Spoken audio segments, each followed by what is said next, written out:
Alright guys, so continuing the series, we're going to take our shell holder, and this is setting up the sizing die.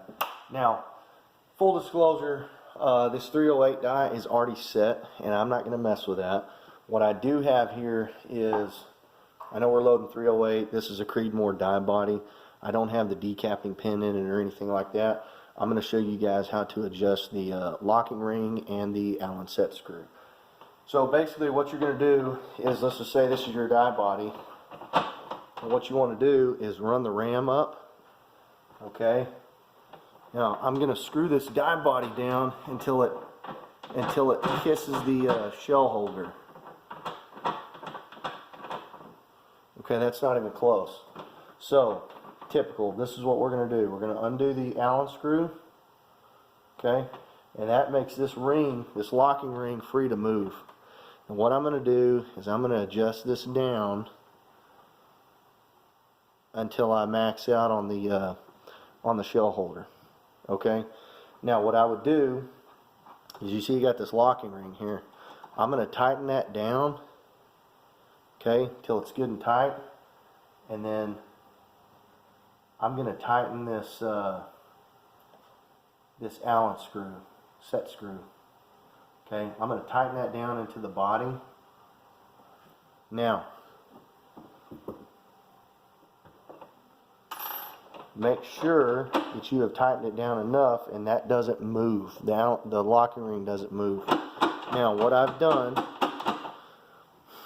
run the ram up, I've tightened this, I've adjusted this sizing die until it touches the shell holder. Okay, now, what you would do after this is you would take a case. I'm not going to do it with this one because this is a 308 cartridge. This is a 6.5 Creedmoor sizing die. What you would do is you would run it up in here, okay, and then you would take your measurement after the fact. Okay, so where's our brass at? We're going to measure, and we are at 6.26. We're going to zero that. Now, what happens is you run this into your sizing die. Okay, I'm not going to do it yet. Run this into your sizing die, and then you get a measurement of, let's just say you got a measurement of plus 0.30 thousandths.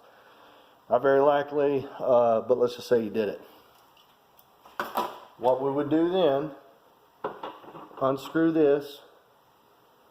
We're going to undo this Allen, the set screw, okay, where we're loose. Screw that die body down until it touches the shell holder. I'm going to lower the ram, and then I'm going to barely move it. Okay, then I'm going to turn this locking ring without it moving anything, and then I'm going to tighten this Allen key. Okay, so now it's going to cam over a little bit.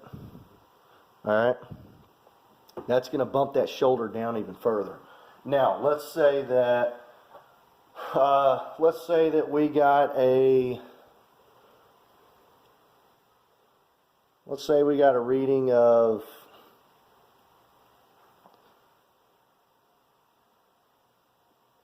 negative 25 thousandths. Boom, that's good. Right? Now what you're going to do, you're going to take this brass, this empty brass, and you're going to take your gun and you're going to chamber it. You're going to open the bolt. This is for semi-auto. You're going to pull the charging handle back, open that BCG, or pull the BCG back. You're going to drop this brass inside of the ejection port of your gun, okay, and then it's going to chamber. Now what you're going to do is you're going to take your charging handle, you're going to pull it back and slide it forward to where it's halfway through the ejection port, and then you're going to let it go. So that's going to slam on top of this, not really wanting to slam on top of it, but it's going to set on top of this brass and chamber it. Now, if you try to pull that charging handle and it gets stuck, you haven't bumped your shoulder back far enough. If you pull this charging handle back and the brass flies out, you're sized. You're good. The The numbers you want to stay between for semi-auto, I mean, they recommend 30 thousandths to 50 thousandths, okay, for functionality. For precision semi-auto, I've gotten my Creedmoors down to 15 thousandths. And it chambered, it ejected, and I ran with that, okay? The closer to zero that you can get, the better. Now for bolt action, I don't think you really need to bump your shoulder back that much. I mean, 10 thousandths, maybe 5 thousandths. Okay, bolt action is a little bit different. You're not relying on the gases and the all the internal parts to operate a semi-auto. Okay, so let's just look at this. We'll take this out. I'm going to screw this down a little bit. That was like a real quick adjustment of a sizing die. Sorry guys, it's a little loud. Okay, now what we're going to do, let's just say we got our stuff adjusted perfectly. And my dogs are going crazy inside the house.